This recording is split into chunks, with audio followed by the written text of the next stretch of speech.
INDX system, Prussia's latest development that transforms a Core 1 Plus into a practical multi-material 3D printer without compromises. However, it has one fatal flaw. You can't see shit with the black tool plate in front. No, seriously, I want to see my print process. That's what makes 3D printing fun. Now I have to peek through those holes and catch glimpses of my beautiful print and hope that everything is good. Who thought that this was a good... Okay, before I screw up my collaboration with Prusia, who is sponsoring my studio and supplies me with materials and tools, let's take a step back and see what we actually got. This will turn a Prusia Core 1 Plus into a multi-tool 3D printer. Let's open it up, see what's inside.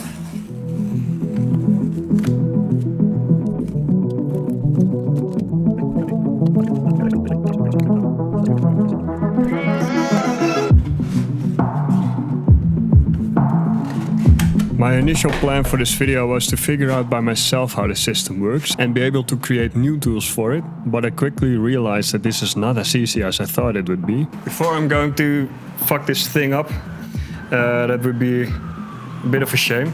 I am going to put it back together. If I do anything stupid, then it's because of the heat and my air conditioning is fucked.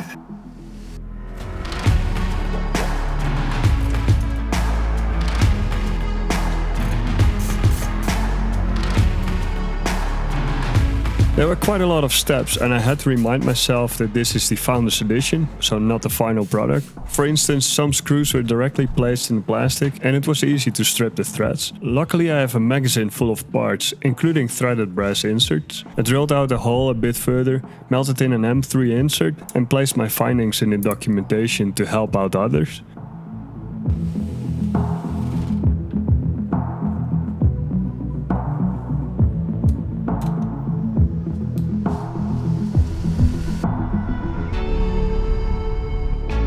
At some point the documentation suggested putting the printer on the side, which was funny to me because my printers are on legs, making it quite convenient to reach everything already.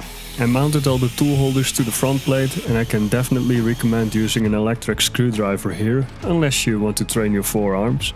Placing the front plate on it together with all the tools made it come all together and was the most fun part of this conversion.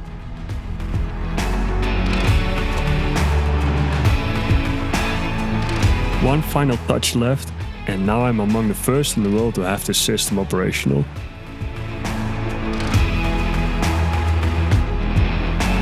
Take 8. I need to 3D print myself one of these things. I wish I had a multicolor 3D printer that can... Oh. Okay, it works. I printed this on the INDX system. It's looking pretty good, especially considering that this top part is printed out of PETG because I happen to have the right colors for it, except for these gray values here. But I solved that by using the full color G-code with only white and black, and it alternates between white and black in a certain ratio to have these different gray values, which I think is pretty cool.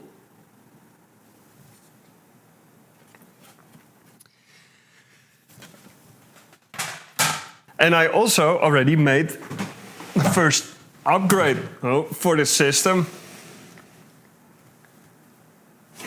Spool numbers. So at first sight it seems like this doesn't make sense because you have these numbers here already. But it works quite well. If you want to change the material, then instead of needing to follow which one is where, you can, oh okay, this is number 2. And so yeah, if 1 to 8, and this is the perfect moment to tell about this video sponsor, because that's me. Does your cable storage system look like this? Well, mine did. Every time when I tried to get a cable out of this mess, it only got worse, and buying new cables was easier, which eventually added to this pile. Fuck my life. Well, not anymore, thanks to the proper cable organizer. This is the most practical cable organizer you will find on the internet. It comes in 3 sizes, which is enough to bundle practically every cable you own. The gap size is engineered to perfection, so the bundles stay together, while it's still easy to add and remove them. So easy in fact that I'm using this daily for the charging cables I take with me. So it's not just for organizing the pile of cables you rarely touch. You can get the files from my new website properprinting.pro and print the exact amount you need. We completely overhauled the website and we will focus more on providing high quality product packages of my designs. Not only that, I show more in-depth information about the projects I'm working on and share knowledge that I'm gaining over time. All with the goal to inspire, excite and entertain people. Isn't that beautiful? So the next idea, because now I started upgrading, let's take it a step further and address the elephant in the room that everyone is complaining about. If you're a content creator hoping to get shots of the printer in action, forget about it. So I think it's actually quite simple to just replace this front end with an acrylic plate and call it good. So let's see if that works.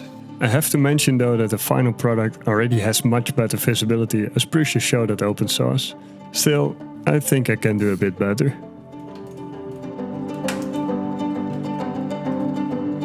I removed the INDX front plate and placed back the original top corner. I disassembled the whole front plate assembly so I could start reverse engineering it. I have this ancient tech of a 2D scanner and printer combo, and this came in very handy and is perfect for flat parts. I took one reference measurement which was as big as possible for improved accuracy, and I scaled and aligned it into Fusion. I could pretty easily draw the holes with the matching pattern and symmetry and ended up with a legit looking front plate. My plan was to laser cut it out of wood first, but then I realized that it's much easier to just 3D print it on the Prusa XL.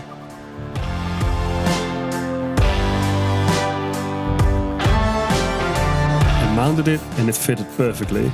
But I wasn't really happy with the stiffness and I could easily just bend it. Before redesigning it, I mounted the first tool there to check the alignment and it was absolutely perfect. I made another front plate with extra holes that I could use as a drilling template for the extra threaded holes. I tapped in the M3 thread and now it should be much stiffer.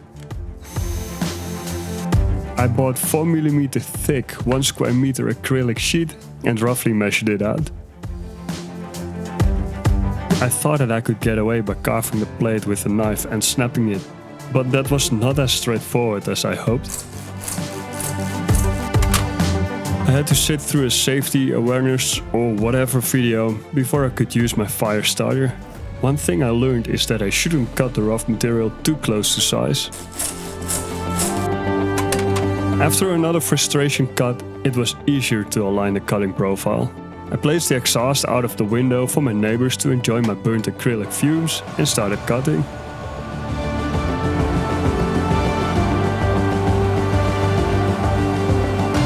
It was looking pretty good, but it was not cut all the way through in many spots, so I had to cut another one. This time it looked good and I countersunk all the holes so we don't have the screw head sticking out.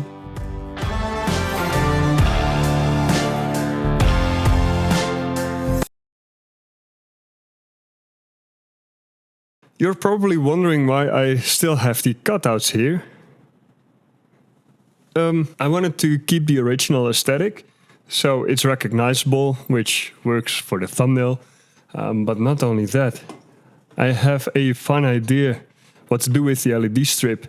And I think that if I'm able to mount it on the bottom shining up, then everything that's cut out would light up. And I think that that would look really cool.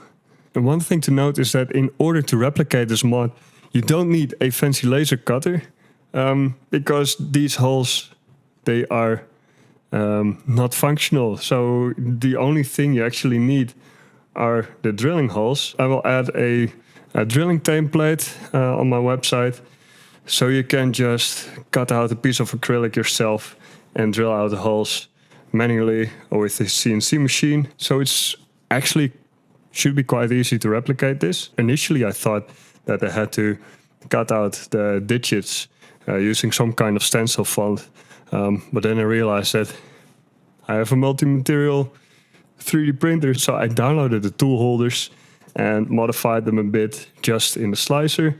to add the digits to it, and because this is acrylic, you can see the numbers through the acrylic. So let's mount this thing together. I cut the original tool holders in half to get those magnets out and press them in my new holders. I immediately damaged the plate after the first screw, but let's pretend that this didn't happen. Also, thanks to my Patreon supporters and especially my top tier supporters, your continued support helps a lot. I mounted the acrylic plate to the printer and it's starting to look even better than I hoped. Laser cut acrylic is just so clean.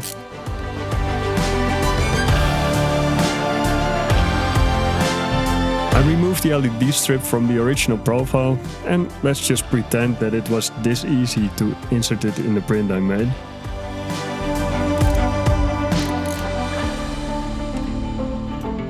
I placed all the tools and removed the protective film from it to have it revealed.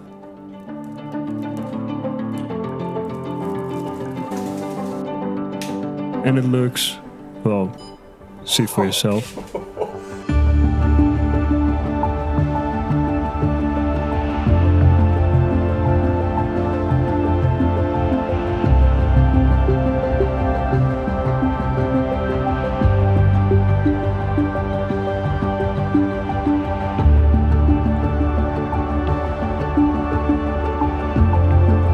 Yes, the visibility is much better now, and that's cool. However, it's the looks that do it for me. I needed a better test though, so I started the print with many tool changes.